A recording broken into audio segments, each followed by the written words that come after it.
Je voulais faire cette petite vidéo pour nos amis les araignées, les libellules, euh, les guêpes, les crapauds, les serpents, en fait toutes les grosses bébêtes qui font peur à tout le monde, les souris aussi.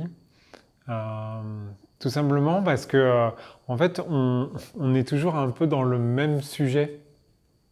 C'est-à-dire que la vie, à un moment donné, elle a décidé d'aller tester quelque chose dans un être vivant. C'est pas forcément un être humain.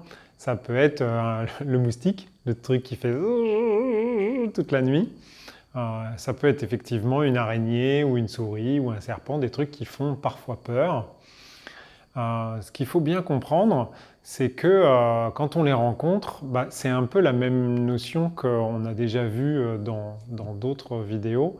C'est le lien qu'il y a entre les individus. Donc, ayez un peu d'indulgence, je vous en supplie, pour les pauvres petits insectes qui vous amènent des messages, qui vous disent quelque chose. Si vous les écrasez du pied comme ça, bah, ils n'ont pas le temps de délivrer tout le message qu'ils ont à vous donner. Alors, d'un autre côté, vous allez me dire, ouais, mais toi, devant ton bureau, il y avait des poules. C'était quoi le message? Bah, le message des poules, c'était que j'étais pas prêt à faire ces vidéos. Donc, elles étaient là. Et que bah, quand j'étais prêt, eh bien, le renard est arrivé et il a fait son office.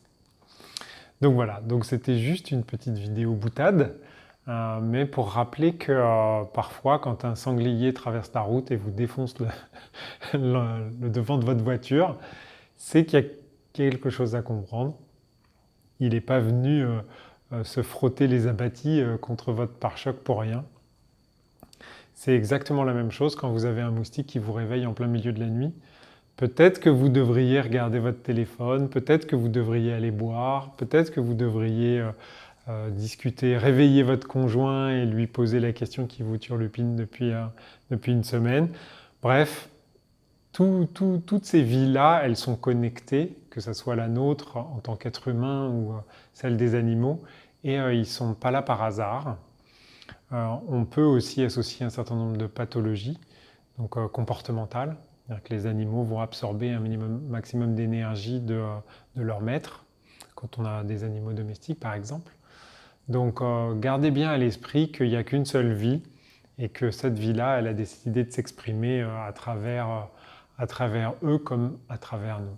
Voilà, je te souhaite une super journée et je te dis à très bientôt.